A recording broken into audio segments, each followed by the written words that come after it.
It's up now. Yep, I snoozed. I apologize for that. That's okay. I was so careful too because I was trying to fix some problems that we had with that before, and I think maybe we're set. So for anybody that's just tuning into the live stream, all we've done at this point is go through introductions of the old members, and now we're up to our 2 new members. So first to raise their hand gets to go. I'll go. Hi, everyone. I'm Alicia. I work with South County Habitat for Humanity, and that's really been with them for over 6 years. So that's what initially got me more interested in affordable housing naturally. We're an affordable home housing community development corporation that builds housing for home ownership. That's been around since 1990, and we've sold 73 homes and repaired, I think, close to 30. So we've had a little bit of an impact here in South County, but I'm also a new resident to South Kingstown. I'm not new to the area. I graduated from URI in 2015 and just fell in love with the community here, and it happened to work out that my position at Habitat was available, so I stayed. But I also, with my job, do have a genuine concern about the lack of affordable housing in our community, especially as someone who is probably in need of it, just being a young professional and trying to find options. I love it here, but if I really want to consider owning a home, then it would not be here because it's just so unobtainable. So my passion drives a little bit from my career, but also for my personal reasons. And I'm just really excited to learn more about the development of affordable housing. This is an area I haven't had too much experience in as far as like creating policy to move forward for a recommendation. So I'm kind of aware of all the terms, but still kind of learning as I go. So I'm just really excited to work with you all and see what we come up with. And last but not least. Hello, everyone. I'm Callie. I moved to South Kingstown about 8 years ago after my divorce. And being part of the South Kingston community was a little different for me because, I have, multiple children, and I landed in the lower income community. I had a chance to meet a lot of the community members, my neighbors, and found out that we had a lot in common. So I decided to make my circumstances a little bit better by helping to advocate for families that had the same needs as me. So here I am, and I'm looking to do more and give back. And also with the other passion that I have is working to advocate not just for myself, my family, or my community, but advocate for Rhode Island for better affordable housing. And so I'm with you guys. I'm glad to share the same passion as you. Thank you. All right.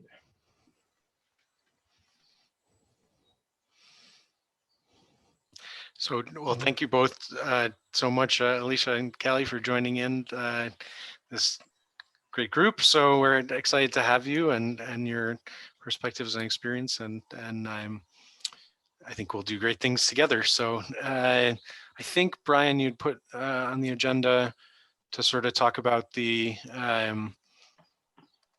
like a basic orientation to kind of how the rules and laws work for the town boards. I'll just be real quick. I tried to dig up some old materials that I had on this, but I was unable to find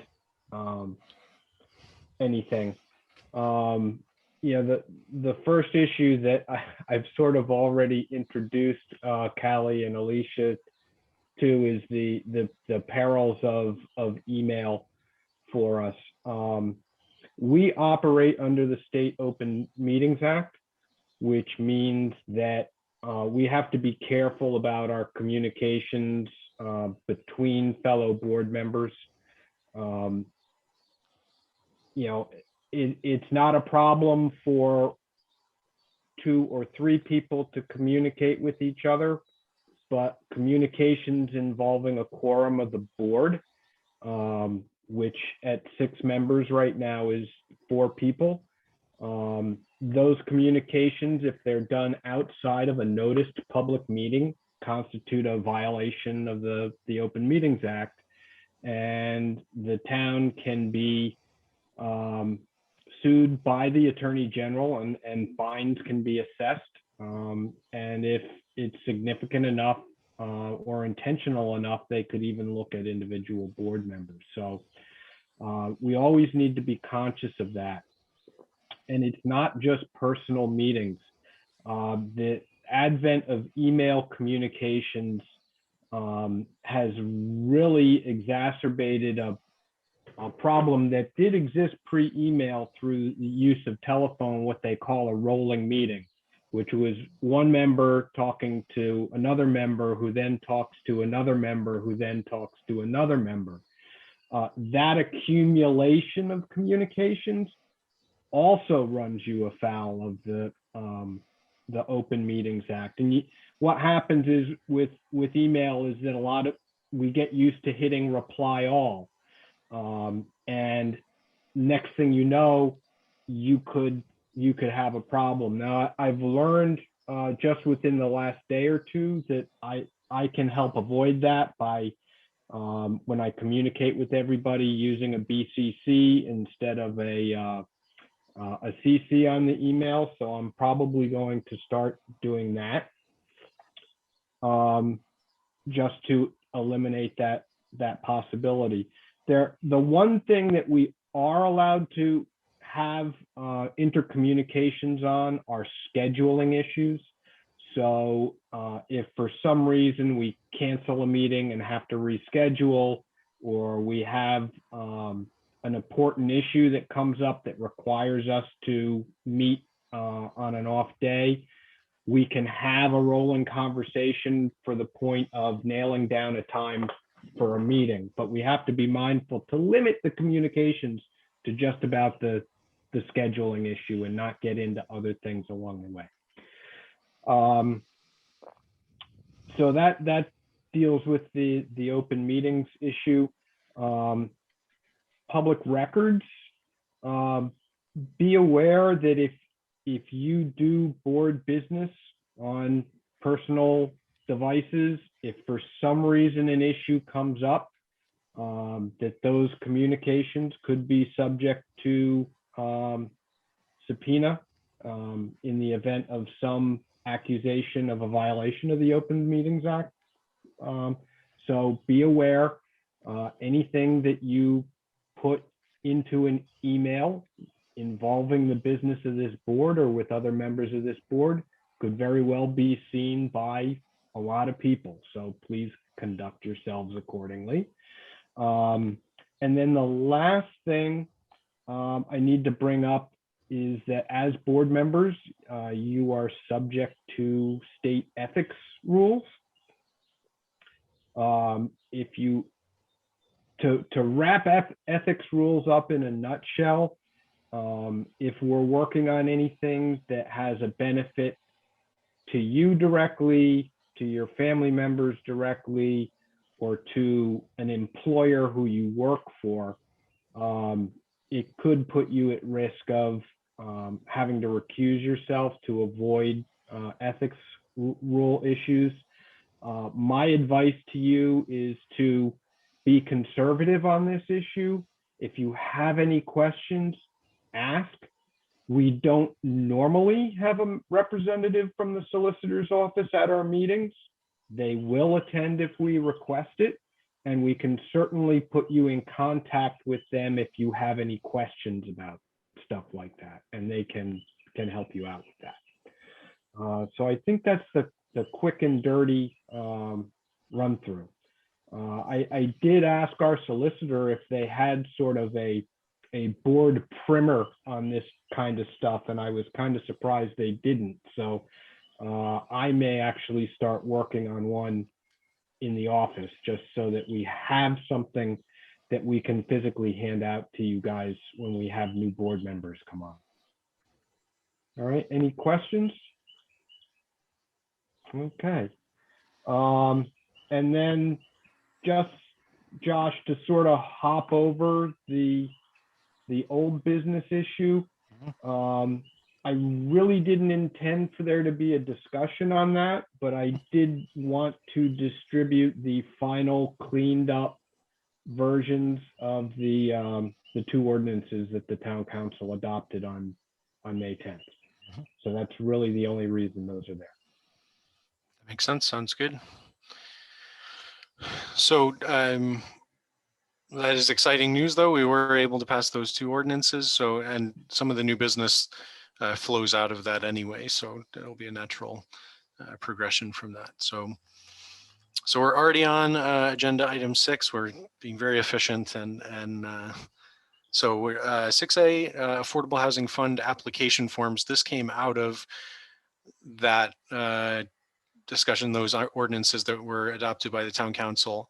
So one of the things that we got back as feedback was just that they wanted to be able to see the application forms that we would put together and a scoring rubric, and really looking at the land trust as a possible model for, you know, the ways that they've figured out all of those types of things. Not that we have to adopt exactly what they do, but just as a place to start from. So that's sort of a framing for that conversation. Brian, do you want to add anything to that? No, I just, you know, I took a whack at starting to adapt the forms, and I at least, you know, for the scoring rubric, I tried to track some of the criteria that we put in the ordinance, but we, you know, we sort of left it open-ended on that. That was an including list, not an exclusive list. So I don't know if there are other aspects that people might want to score in terms of those applications. In terms of the application itself, you know, I looked at both the open space applications as well as some of our other planning applications, and just tried to throw something simple together. Again, if there's any additional information that you think would be valuable in assessing the applications, you know, that's why I threw them in there the way that I did. I will note that the open space application process involves both a pre-application and an application. I guess that's an option for us as well, but I wasn't sure whether you wanted to go in that direction. So that could be a discussion item. Just to start, I mean, any questions or comments on the, we'll go one by one. And in your agendas, you should see the hyperlinks to the draft application and the draft scoring rubric. So if you click on those, they'll come up. And any comments or questions about either of those documents? And that's one other thing I should talk about, Josh. Most people on this board seem to be satisfied getting documents electronically. If either Alicia or Callie would prefer hard copies, we can arrange to get you hard copies. That's not a problem. We do that with members for other boards. It's a personal preference of board members whether they want something physical to work with. And the other thing to say, you know, piggybacking on the open meeting sort of stuff and communications is, you know, if you have additional thoughts, comments, feedback that you want to send to Brian, you can do that with no problem. There's no concern about that. He can collect those things. We can discuss them as a group when we get together next. So, but any questions, comments on what Brian put together? I think it looks like a really great start. I agree. Thank you for getting us rolling on this. I think one question I have, and I'll admit I have not spent as much time on this as I should have, so forgive me if it's already sort of addressed, but I know we've had people come before us asking about sort of pre-development stuff. So would they be just talking about their, they're envisioning that they're gonna do some pre-development on a single family, so they check off single family, or, so we would know how much, or the initial part of this application is just to give us a sense of what the Yeah. project is, right? And there you go. Right off the bat, Jen, I think you hit something, a whole nother section of the application should be funding. What are you looking for the money for? Are you looking for pre-development design and legal work? Are you looking for actual construction hard costs, or so yeah, I think you've hit a real issue there. So in thinking about a funding section of the application, do we want to put, something in terms of the amount requested and, some description of what they're looking to do? Obviously, you've got the different, development description, and you could probably add pre-development as one of those check boxes as well. That's what I was thinking, that it looks like there's a box that doesn't have a line in it. I was thinking two of these were going to be missing. One was going to be pre-development because, Jen, I was thinking the same thing as far as, what we've actually given away money for in the past. Right? Because we've given it away once since I've been here, and that was for pre-development. I think you can put two. We want to keep it simple because what we don't want to do is try and list out every single possible thing someone could check off. But if you do, pre-development work is a check, and other is a check, and then we leave lines that are specifically shown up there because there's a lot of space for writing in. So some of that part at the bottom looks like it could just be left for further explanation. So that'll at least keep it simple. So are you suggesting we would add that to the development description section, or we're going to add a section D for funding? I think you add it to the development description. You add pre-development funding as a check mark, and then an other, and then we leave space for them to explain underneath it somewhere. It looks like there's a bunch of space there anyway. As I look it up here, oops, I lost it. Yeah. And then Christian, in that model, would you have at least one line for the funding, like what the funding request is, the amount requested? Well, I guess maybe the further explanation section would hopefully trigger that, right? I would hope. I guess, and if it didn't, and we got it, we could always go back and say, this looks great, but can you give us a little more info?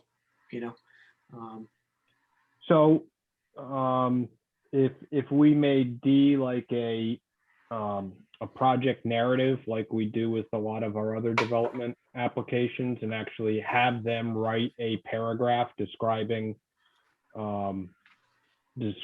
describing the project and what they're seeking funding for in terms of the project. Yeah, that seems to make sense. Yeah, Okay. I think you could keep it as section C and then make section C maybe, whether you call it funding and development description, or whether you call it, project description or whatever, and then have, a separate spot for how much they're requesting. I agree with Christian. I think that, you could have pre-development as one of those checkboxes, and then an other is always good as a catch-all, and then some place for them to actually write a written description. Yeah, I agree. The description is going to play a good sized role in the rubric on the next section, because that, not all of those little bits and pieces are answered with just the checkboxes, so I think that would make a lot of sense. I have a couple pieces of input on that. So my first question is, as a committee, do we define the priorities of this fund? And what I mean by that is, like, are we looking for a creation of, a percentage of the funds being used for rental units or something versus ADUs versus home ownership? Do we decide that? I think we do, Alicia. I think, Josh, correct me if I'm wrong. I think we built in enough wiggle room in the ordinance to try and give ourselves the ability to do that. We can always try and define that better if we feel it's necessary by writing a set of procedural guidelines to, you know, drill down a little deeper into this process. You know, normally when you have an ordinance like this, the ordinance is supposed to be kind of broad, and then if you need more specificity, you do it in terms of board adopted process guidelines. Great. Yeah, I was thinking that because you know, looking at eventually when this mechanism is kind of like put into action, if we're looking at, you know, our community and we're looking at, you know, do we want to like if we're prioritizing 55 and older housing because that's what we're seeing as the biggest need in the community, then do we look at someone's project and then give them a score based on if that their proposal includes those units versus some type of other unit? That was why I was asking. I'd definitely be interested in creating some type of funding priority list, because I also think for folks applying, if they, you know, want to see what kind of projects would be funded by this, maybe some type of written document that's kind of like application how to or something of that effect. I also, Alicia, think that's, you know, that's a consideration in how you weight the scoring rubric, so that you can, you know, say we've decided that we have a predisposition towards rental property. You know, so you would give rental units, you know, a higher point score than ownership units, just to be overly simplistic. Right. So, I mean, that's part of the job of the rubric. And you know, don't feel that you are you know, unnecessarily bound to what's in this table in terms of points. And then, you know, each one of those boxes under the points awarded should contain a description of, you know, the criteria that lands them in that column. So just for example, the first item, number of extra LMI units proposed. Well, you're going to get 0 points if, you know, you propose 0 or 1, I guess.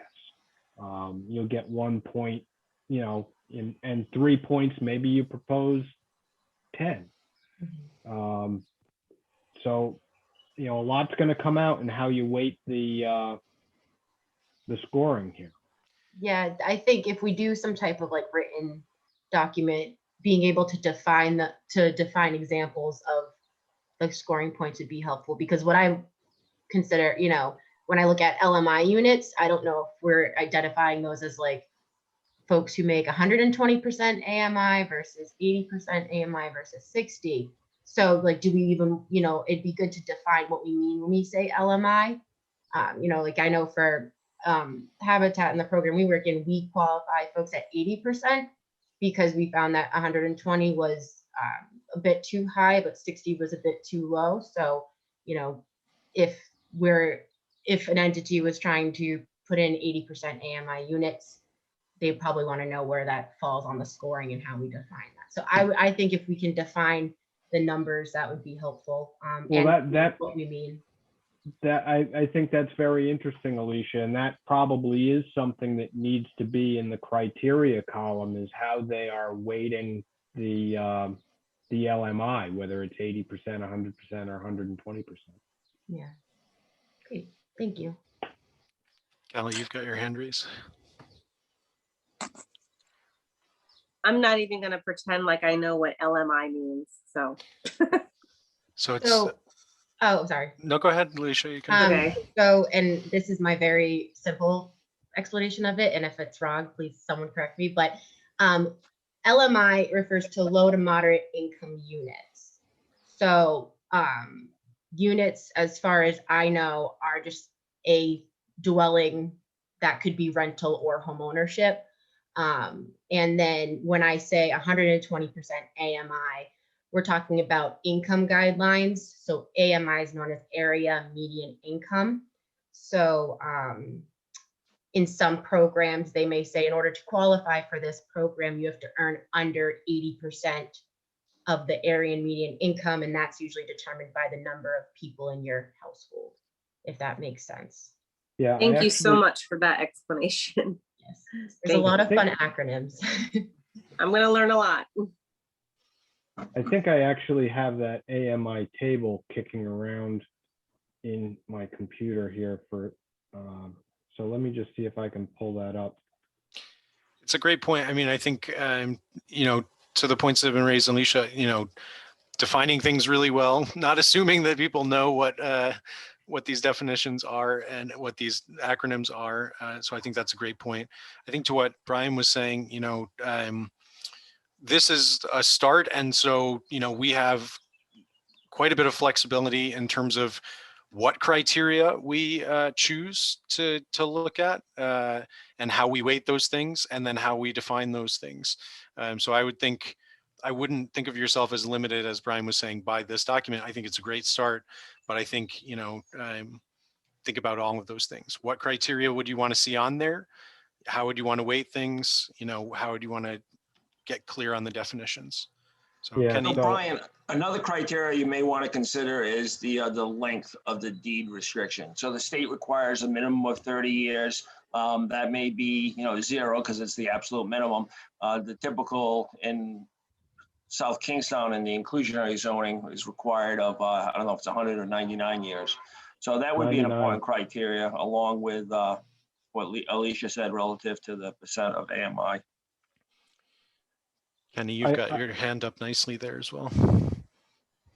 Yeah, thank. No, I just wanted to advocate again for the narrative. I think that's important.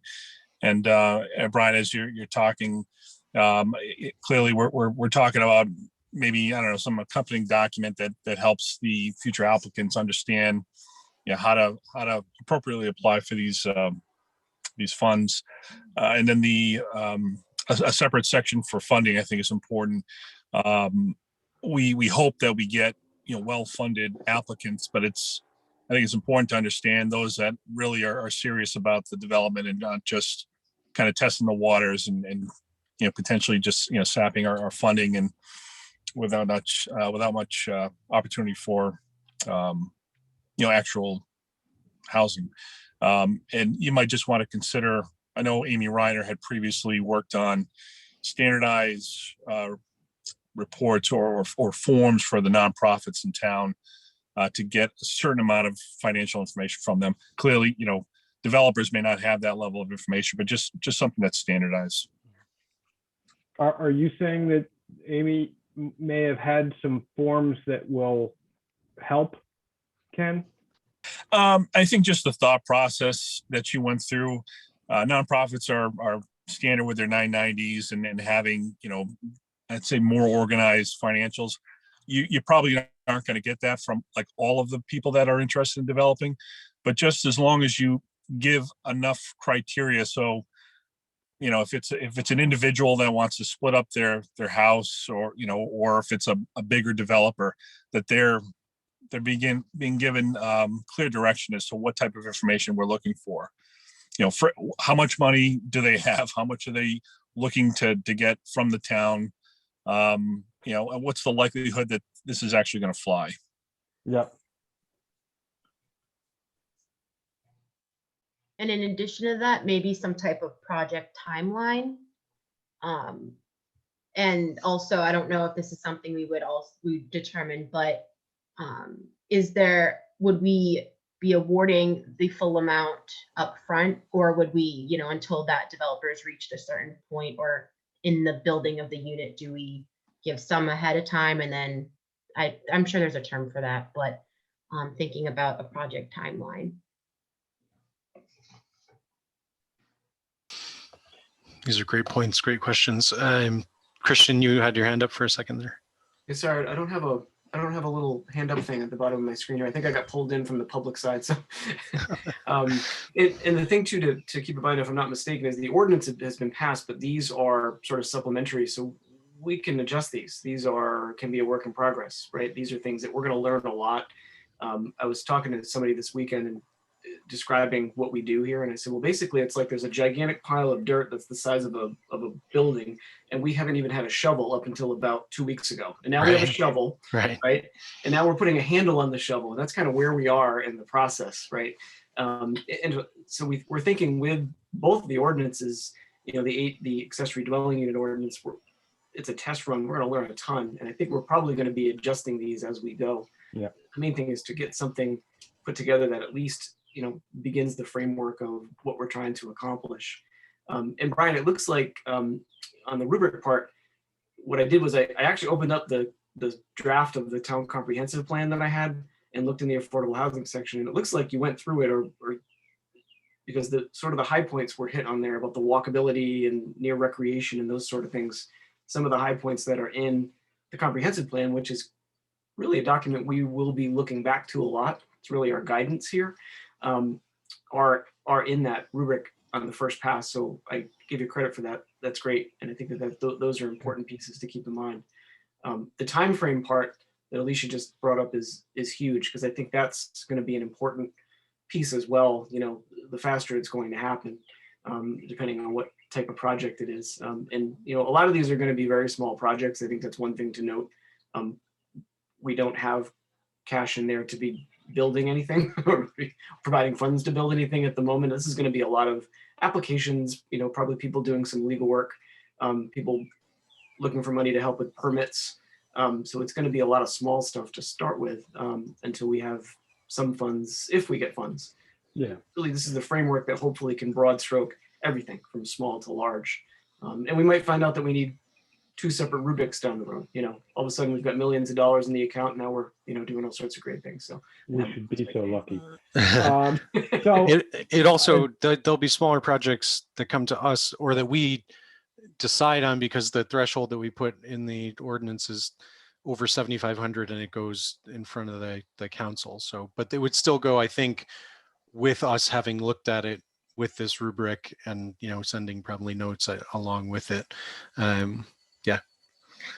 So just, I wanted to go back and touch on Callie's question about some of our acronyms. So I did find this letter that I sent out last year with some of the COVID related grant programs that came out.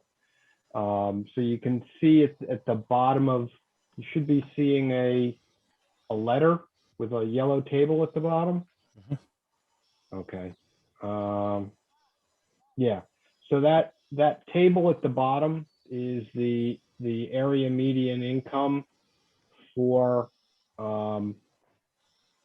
most of Rhode Island. There is a Providence metro area that has a different area median income. Everywhere else in Rhode Island gets this one. So as you can see, it's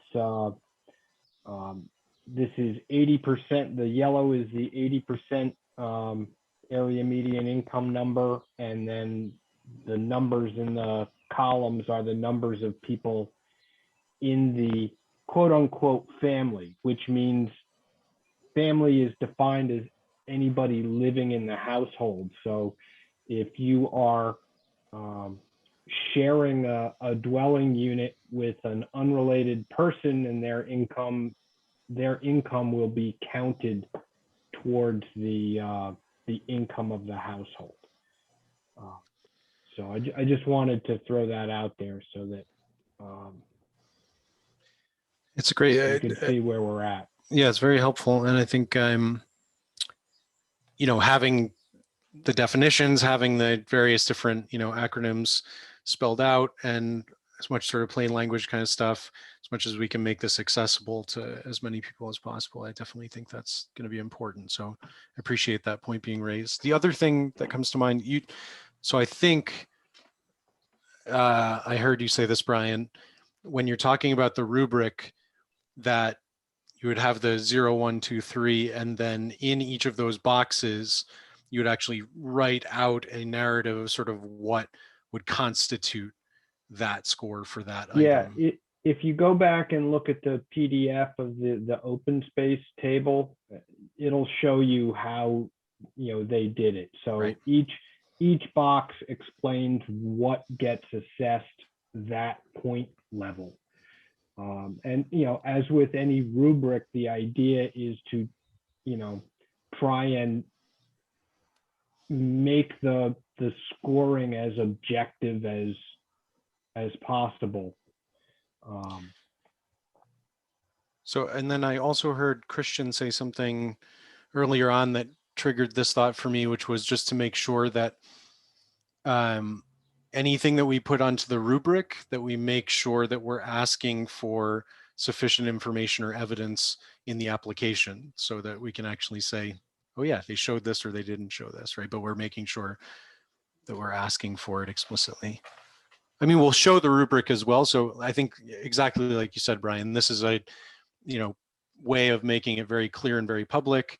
I suspect, I mean, this is how this stuff gets tested out. You know, people put something in and then you make a decision and then somebody doesn't like the decision and they come back and they say you didn't use your criteria, and then we have to, you know, look back over it. Sometimes contentious, sometimes not, but so those are just a few thoughts in terms of consistency. I'm happy to share when Rhode Island, or when the Housing Resources Commission had put out an RFP for the last round of BHRI funding, they did sort of like a bulleted list of what this is for, what this is not for, so that whoever was applying for the funding could get a sense of whether or not that's a track they should take. So Great. I'm happy to share what that looks like, and then, you know, that might help us in deciding, you know, where we prioritize funding, or what we mean when we talk about, you know, preserving affordable housing or something of that nature. So I can send that PDF to Brian. That's great. Okay, and I can circulate that to everybody else so they can look at it and muse on it. I have absolutely no qualms about stealing processes from other people that work. Why reinvent the wheel? Agreed. So other thoughts on criteria, additional criteria that you might add to this list, or maybe clarify in this list? The only other thing I can think of, and we might have already said this, but I guess project readiness. So if the permits, I don't know where we play a role in that, but how well thought out is the project, or have things been pulled to get authorization to do the project, things like that. Mhm. Yeah, that could make a big difference if the project is proposed for an area that may need some special permitting or variances or anything like that. You may not want to be granting funds to a project that still has to go through those permitting processes and possibly could get denied. So we may want to make a decision, you know, right from the very beginning about whether or not we want to see a project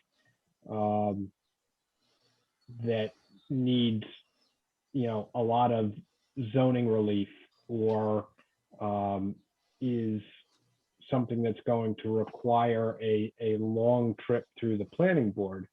On the other hand, you know, that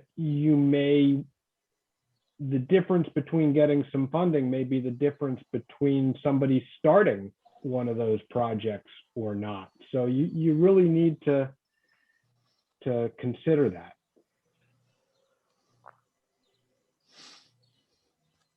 And I think all these things are the things that we're going to see if we've got 10 applications on the table, you know, because we know there's an urgency for both rental units and sales units. It's everything across the board. So the projects that are more readily available to get started are going to get favorable treatment, you know, and the rest of them, it might be one at a time. It's more of just a scoring to see if we want to give it money at all, right? It's more of, does it fit into what we're doing here, really? So yeah, I like that from Alicia. Those are really good points. Shovel ready, right? That's kind of what you look at. And I already have one call from somebody who was in the town council meeting that night and is interested in this process. And I explained to him where we were and we still needed to put together the process and that the council had asked to see this stuff before we went forward. And he was all okay with that. But, you know, yes, we've already had a first inquiry. Good signal. Any other criteria? I think the other thing Alicia mentioned that was great was, you know, the being clear about the definition and maybe even the weighting of the different percentage LMI as part of it as well. Well, I mean, you know, once we create this scoring rubric, it is technically a public document. There's, you know, no reason why we shouldn't give it to somebody who's applying and say, hey, look, you know, these are the things you should consider in formulating your project plan if you want to score highly on our review. Yep.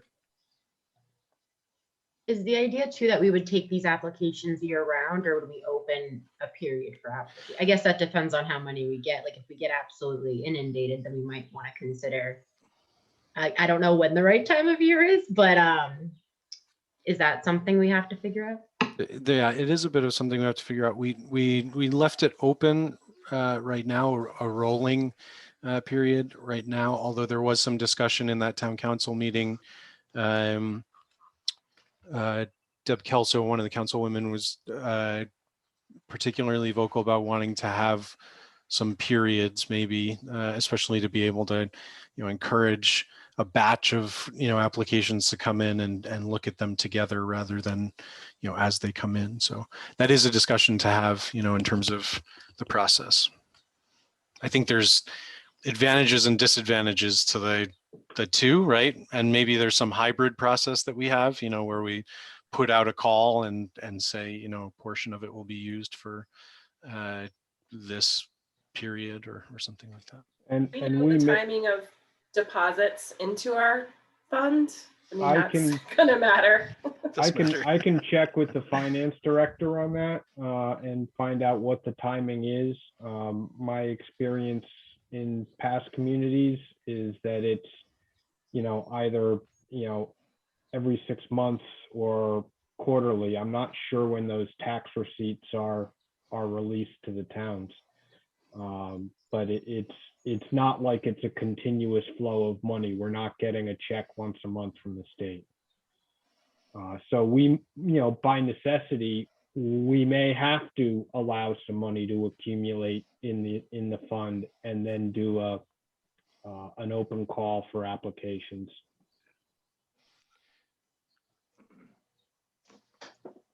So I think this has been a good discussion. What I would suggest to keep us moving through our agenda is to move on for the moment. And so if you have other thoughts, other feedback, and I'm sure you will, and we will, as we go through this, you know, you can always send things to Brian. There's no worry about open meetings that way. Just send it directly to Brian. He can incorporate those things. Joe's got a hand up.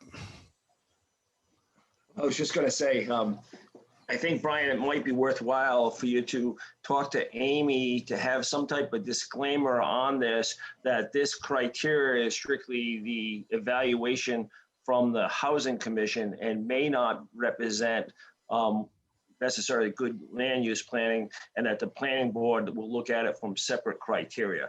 I wouldn't want somebody to say I scored really high and therefore planning board, you should give me this to do it. I mean, it's a whole different set of criteria. So that's a good point. Something on that might be worthwhile having. I got you, Joe. I think I agree. Okay, so we'll keep this discussion going forward between, you know, now and the next meeting. You can always send more thoughts, more questions, more suggestions for criteria, definitions, etc., to Brian. But unless I hear vocal pushback, I'll suggest we go on to item 6B. Yeah. So yeah, anybody, Alicia, Callie, anytime. You know, that's my job, is to pull the group together and ideas together outside of the public meetings. So please make use of me, email, telephone, doesn't matter. Okay, so item 6B is review of existing proposed affordable housing units in South Kingstown. So discussion of the existing affordable housing stock and developments in process. So we've got a few different attachments here. Yeah, so just to open the discussion, one of these documents is something that the planning director had me pull together. The LMI unit counts for South Kingstown is basically a conglomeration of information from Rhode Island Housing. You'll notice the dotted line in the middle of the table, and that's because there was a break in information from Rhode Island Housing, like they hadn't been updating certain things, and then all of a sudden in 2015, they updated a bunch of stuff because there's really an unexplained change in the numbers there. Maybe they reevaluated, how they were counting things. I don't know. The other document is actually something that's brand new. We really don't have a database or a spreadsheet that simply identifies all of the individual affordable housing units in town. So what I did was I started creating one with a couple of pieces of information I had. The state had come to me recently asking me to check up on some paperwork on some affordable units. So I created a spreadsheet for that. And then I added to it some of the things that are on the planning agenda currently. They're not necessarily finally approved, but they're in the works.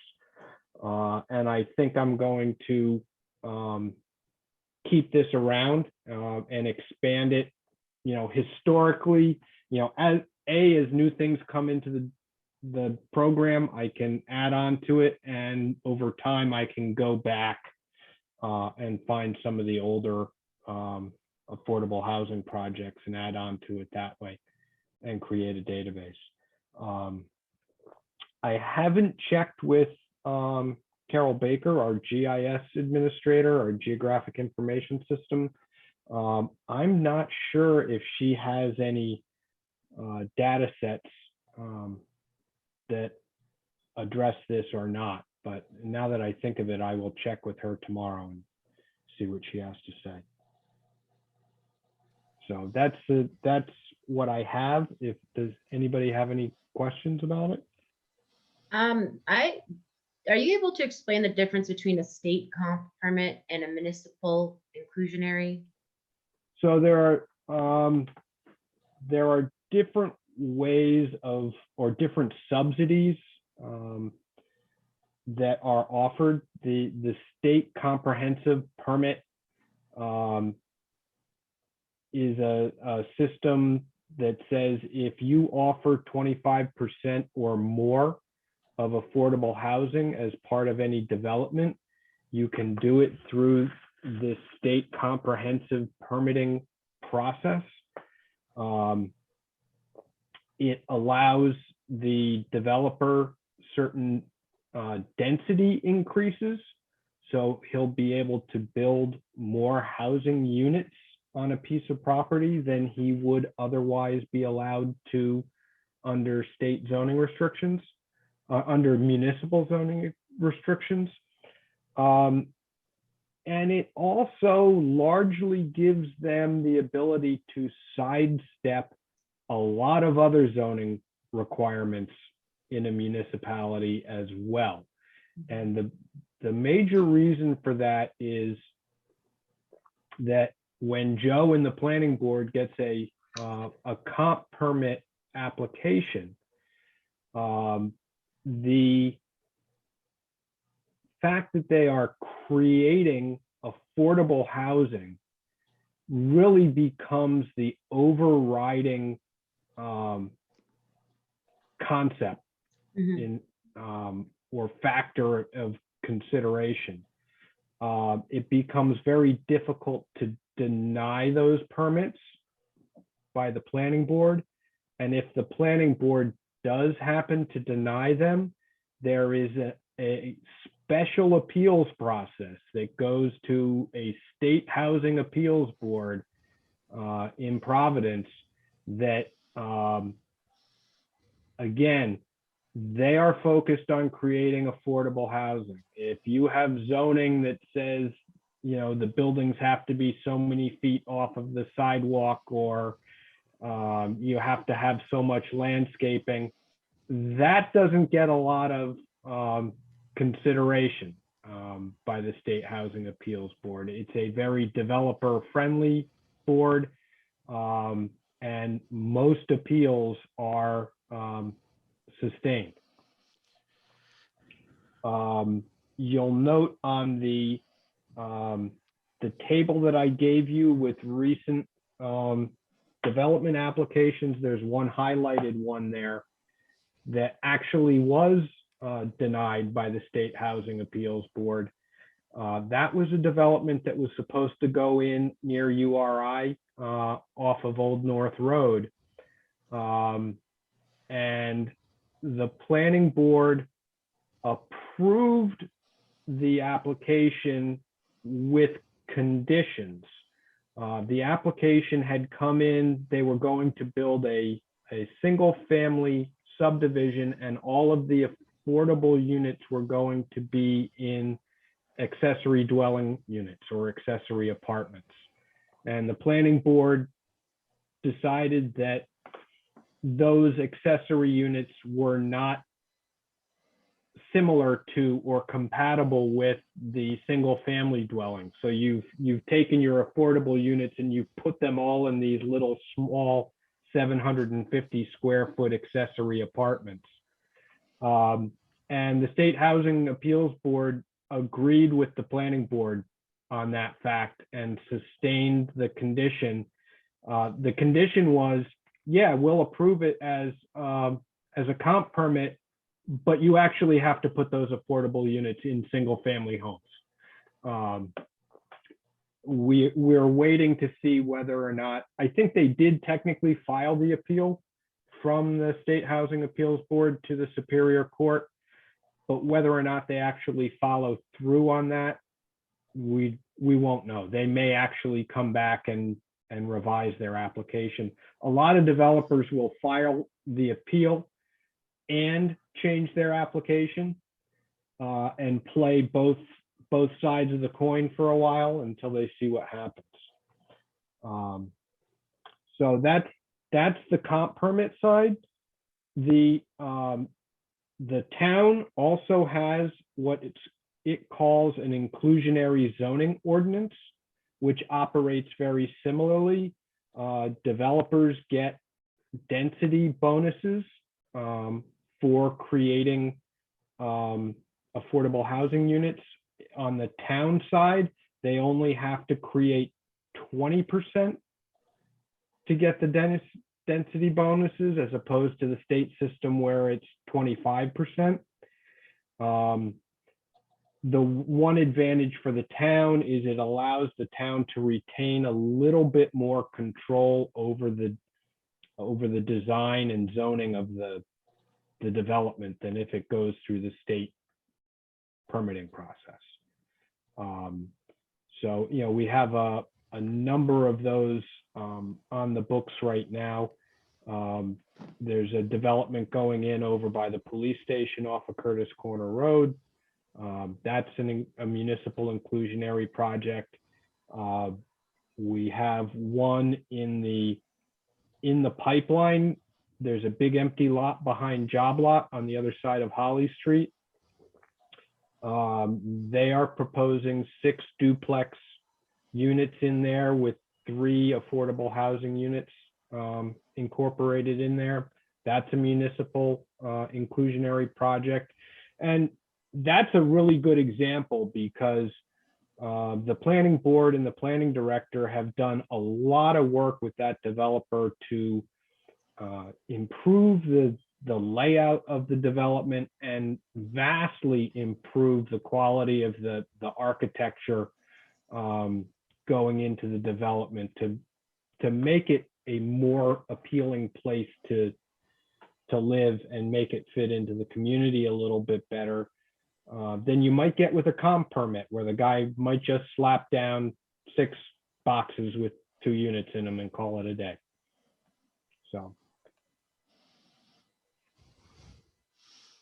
Are we able to, under the column for LMI units or the number of units that are considered low to moderate income, are we able to see like what, going back to like the 120%, 80%, and 60%, is that data available to us? Because that might be helpful if we're trying to, you know, looking at the application process. If we're looking at, okay, there's not a lot of 80% units or 60% units that are in the works, putting a priority on that? Or is it just general 120 and under? No, all of that information should be specified in the planning board approvals for the development. I can add a column for that. And you know, this is a long-term project for me, so that's something where I will have to actually go back, dig up the recorded planning board approval and see what they specified in terms of percentage. Thank you.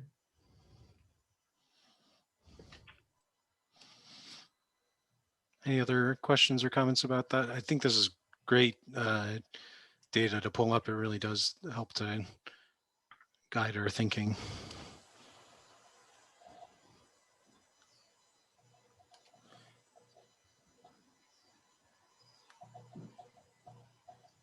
Okay, so I'll suggest we move on to an update on the proposed South Kingstown Housing Authority laundry facility upgrade project. Yeah, so I threw together a little chronology, which I will put up on share.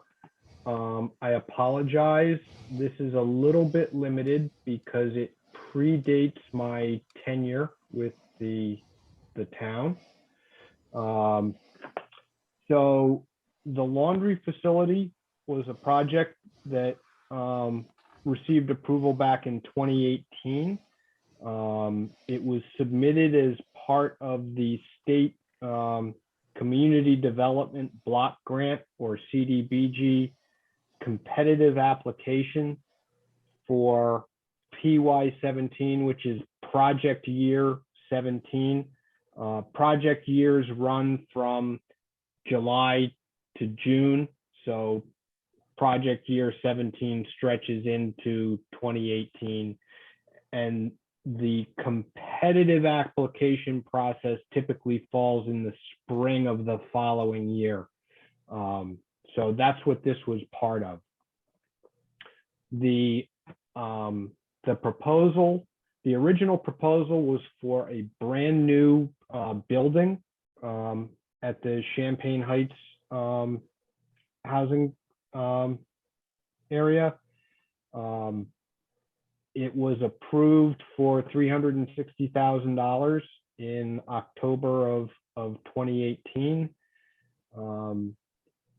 The following year, in early 2019, there were some amendments to that contract, but I don't believe any of them impacted the South Kingstown Housing Authority application. I started with the town of South Kingstown in mid-March of 2020. So I'm not really clear as to why there was a delay or what happened between the contract award and March of 2020. When I arrived in 2020, all of the town's CDBG work was being handled by a third party, Washington County Community Development Corporation. who is no longer doing it. So now I am. It's become one of my duties. Callie, you have a question? I was actually lowering my hand because I do Oh. want to hear more, but I'll listen. I want to hear more. Okay. I'm very passionate about this area because I started the discussion on the laundry facility. Yeah. I want to hear more. I'm very interested in this piece. Okay. So when I started in March and was March, April, May, I was probably told that the CDBG stuff would start being handed off to me, and this issue came up, and from what I learned, there had been a lot of turmoil at the South Kingstown Housing Authority over several months, that a number of board members had resigned, that the executive director had resigned. They were sort of a rudderless ship for a while. We knew we had to do something about this project because with CDBG funds, you have 3 years to spend the money. And this was 2020. The 3 years were ending in September of 2020. So we needed to get the project going and hopefully completed. It took a long time just to determine what work had been done, who had done it, and where it was. And ultimately, a decision was made to reconfigure the project. So instead of building a whole new building, they were going to re-outfit an existing maintenance garage building there as a laundry facility. So mid-September, we applied to both A, extend the contract, and B, change the scope of work from a new building to a rehabilitating an existing building. It took a long time to get a response from the state on that. They did get a new executive director for the South Kingstown Housing Authority in August or September. And the project now seems to be moving forward. They actually submitted invoices to me recently. Unfortunately, the invoices included some things that were not in the project budget. So we've gone back to amend the project budget to include those things, but it does sound like they're moving forward. And with the extension that they got, they have until the end of the calendar year to spend their money and complete the project. So that's the best explanation I can give of that project. I'll do my best to answer questions, Callie. I would definitely like to be part of that conversation because I lived there for 8 years, and I did put out a petition to have that laundry facility rectified. So because of my advocacy, I feel that, yeah, I've reached out throughout the years when they first applied, asking, can we be part of this? We, meaning the tenants, can we be part of this conversation, of this planning? And I couldn't get a response from anyone, and it was very frustrating. I don't know if it's solid, if anything is written in stone, and it sounded like they were adding more things or taking things out. I would like to be part of this conversation with the Champaign Heights Commission board and the planning board for this laundry facility. So I just wanted to put it out there. This is the baby that I helped.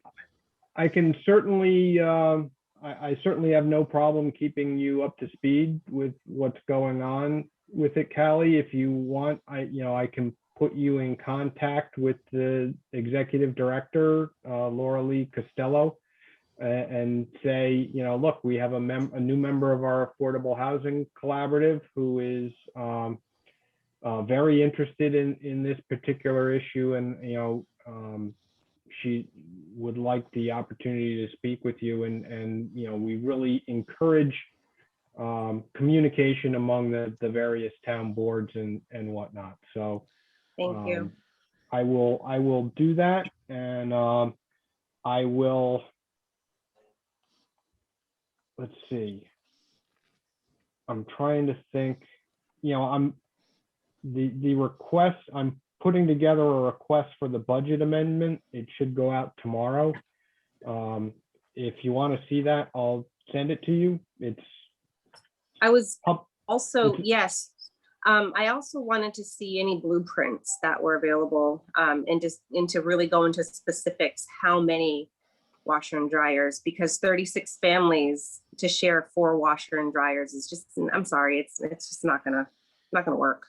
I don't Okay, know how that- many is out there, but that is information I don't have. So when we were going through this, you know, last summer, the most I could find was sort of a hastily thrown together floor plan. right, that's not gonna work for 36 families. I can send that to you. I don't know whether that's what they're working with anymore. So that would be a conversation to have with the executive director. Thank you. I wanted to make it a little more official approach, to make sure that, you know, families can weigh in on this. And I'm not trying to at all be in control of the project. That's not, you know, my goal. It's just to advocate, because I live there. I know the struggle of living in low income housing and having barrier on top of barrier just to have clean clothes for my kids' backs. Okay. And you know, there's other issues too, as far as, you know, sharing. You know, there are so many health issues and health benefits if we were to plan this correctly. So I'm very strongly, this is the baby that, you know, I want to see grow up, and develop in a healthy way, in a little more long-term, than just something that's thrown together to hush people. Sure. So. If I can set up like a Zoom chat with you, me, and the executive director, would that be something you'd be interested in doing? I would appreciate that so much. Yes, Sure. Brian, thank you. Is there a particular time of day that works best for you for something like that? I can be available as early as, I have a pretty busy schedule, but I will definitely make time. We can coordinate either on a Friday after 3 o'clock, or I'm available Monday. I don't know. I'm not trying to have anyone work with my schedule. I'm willing to be flexible too. So absolutely. Yeah, I just didn't know if there was a particular time of day that worked better for you. If you're saying after Usually 3 o'clock. evening. Okay, yeah. So I'll look to see if I can set something up later on in the day, and we'll try and sync something up with you. I appreciate it so much. Sure. Thank you. Jen, you've got your hand raised. Yeah, I was just going to add, for Callie and the board's benefit, there is, you know, pretty much a new slate of Board of Commissioners at the Housing Authority, and I think they're interested in working with the community, with tenants, with our committee, if it makes sense. So, you know, I would encourage outreach to them directly as well. And, you know, so, you know, talking to those folks who've been in the meetings, they might be able to give you a little, you know, I'm sure Laura Lee will be an excellent resource for that. But if there's other questions or, you know, more feedback, also if the, you know, I don't know if this will get out to any tenants this way, but, you know, if tenants want to go to those public meetings, I think they're much more, you know, they're on Zoom, so they're easier to access. And I think they're a little more welcoming than they used to be in years past. So that's another opportunity for people to go to public comment and share those concerns. And I Really? did hear that there's a new board and I just, because of the new position that I'm in, I didn't want to do any of this without the committee's, without letting you guys know. I'm very formal. I like things to be set up in a certain way before I just dive in there. So I would I say, don't want, yeah. Go no, ahead. I appreciate that. And I really, I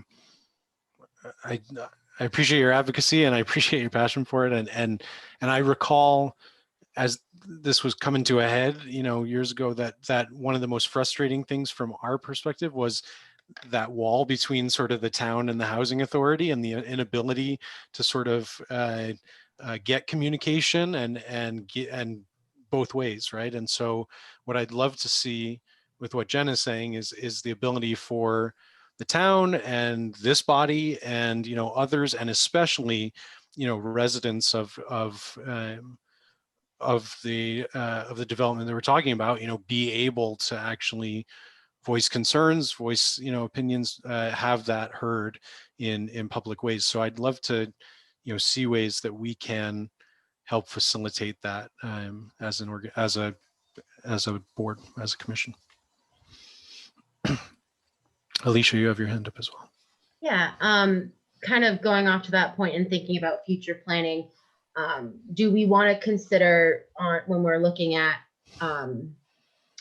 applications for this future fund, looking at housing and health? It sounds like, in a rental situation, if someone's developing rental LMI units, do we want to score that with looking at laundry facilities as housing and health? And also thinking, are we creating new housing units, or is it renovating existing? And then if it's renovating existing, should we be looking at any lead hazards or anything like that? So just other kind of to bouncing back up a point, but because of this point is looking at the health of our housing that's getting created, and using that to determine project funding.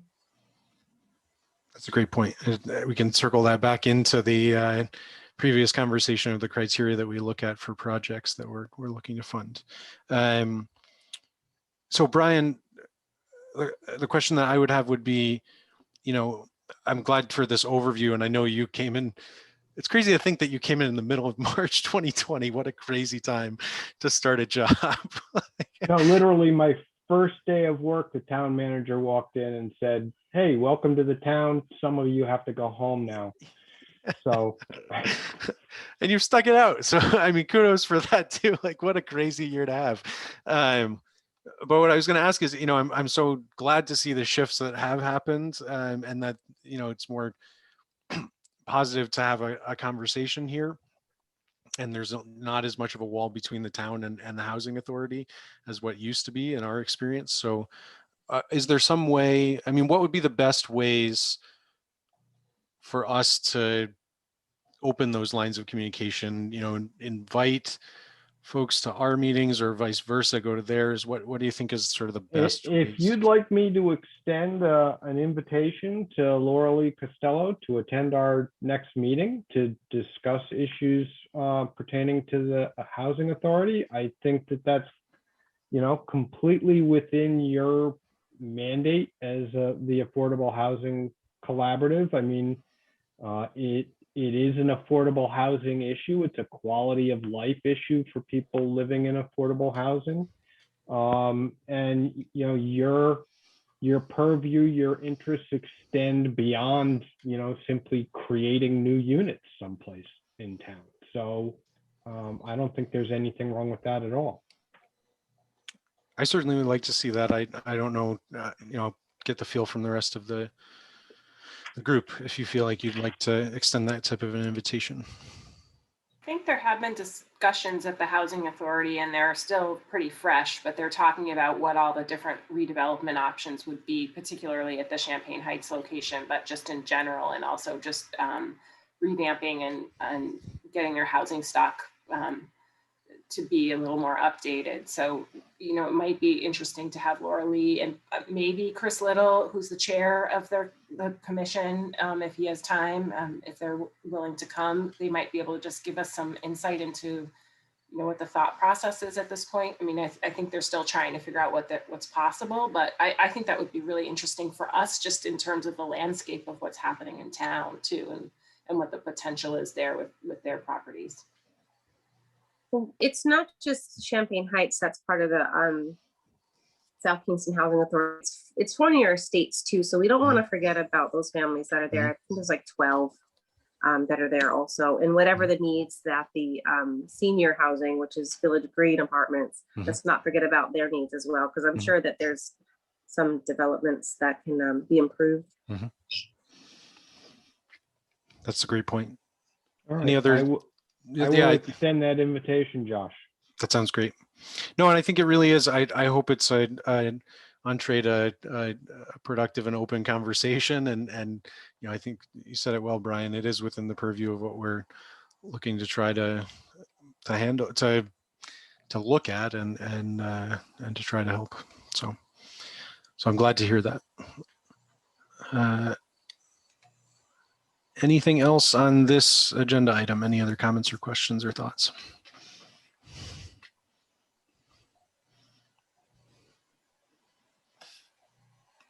Okay, hearing none, I'll suggest we move on to item 7, which is an update from Brian on planning activities from Tom. Let's see. From an affordable housing perspective, we've in talking about the table that I sent you, that's sort of an update on where everything currently stands. That's an active affordable housing application.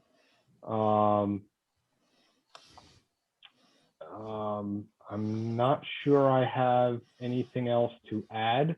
I can tell you that there is a developer with a fairly significant affordable housing project in the planning stages, but I don't think it's something that we're really free to talk about until we get an application actually in the door. But I think you guys all be very happy with it if it comes in the way it's currently being discussed. So great, thanks, Brian. So thinking about our next meeting here, I know we're getting into summer. I think this is right before school ends, so not necessarily everyone's vacation just yet, hopefully, but Thursday, June 24th at 7 o'clock. So it's always the last Thursday of the month at 7 o'clock. We now have, it's a beautiful thing now that we have 6 members. It used to be when we had 4 that if one person couldn't make it, we didn't have a quorum. So it's wonderful to have a fuller board.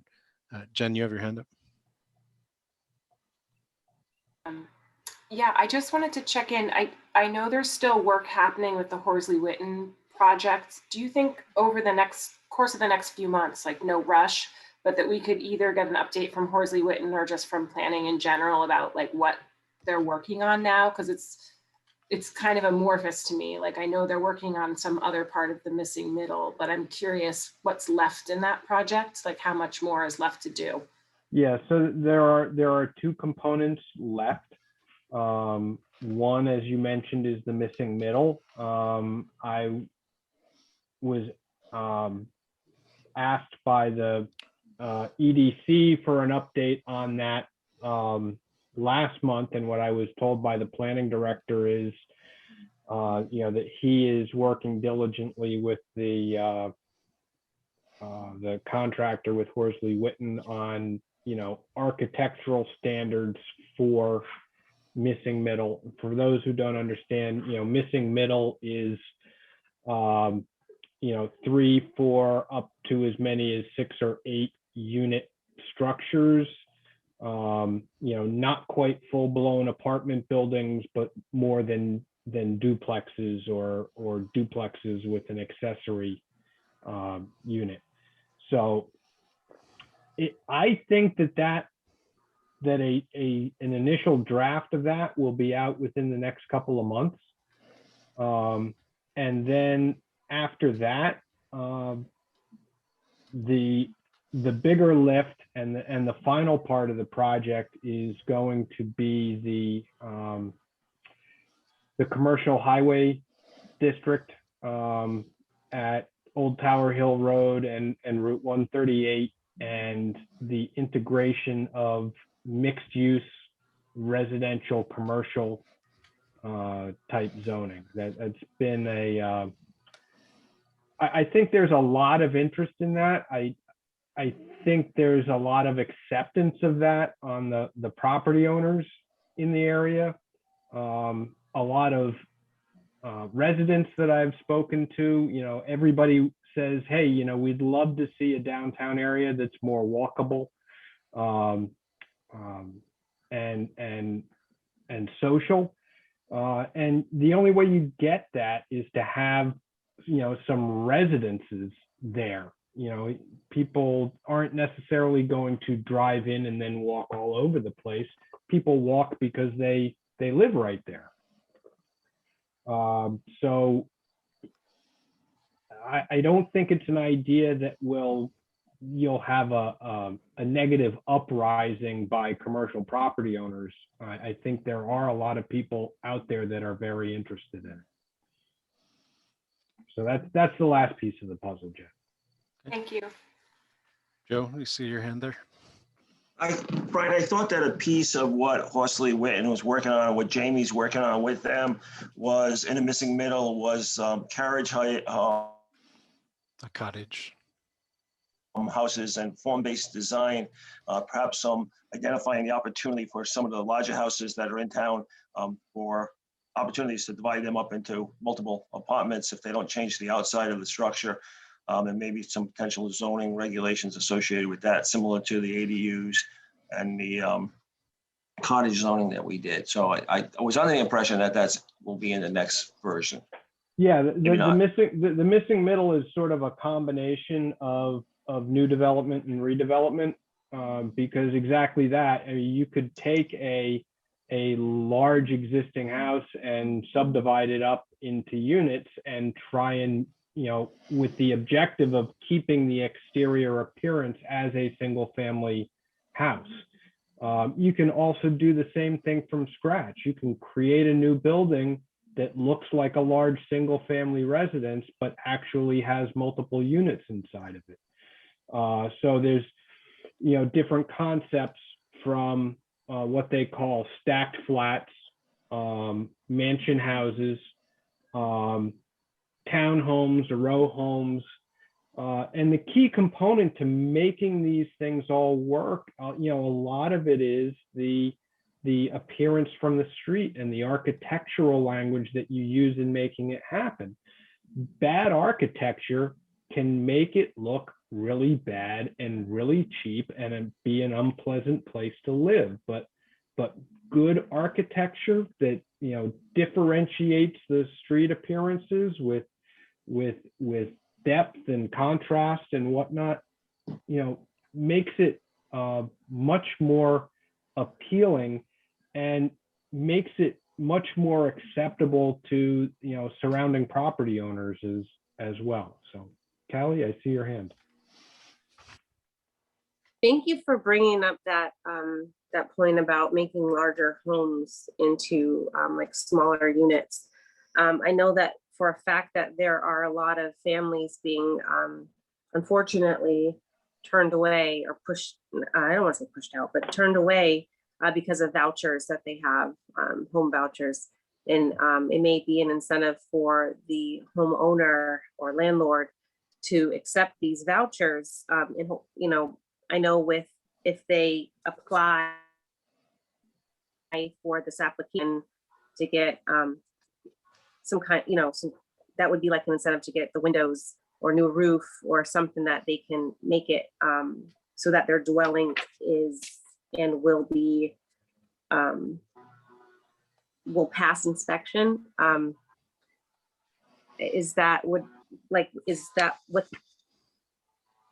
Would that be part of the application process? I don't know. I don't even know if I'm asking the question correctly, but I know what I'm thinking. Can you? Well, from Like- a planning perspective, Callie, this is largely a question of being able to approve new uses. I mean, so you may have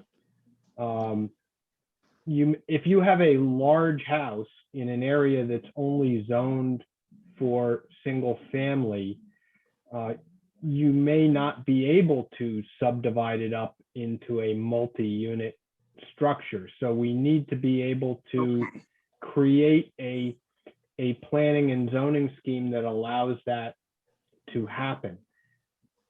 And you raise an issue that is a real issue with respect to housing vouchers.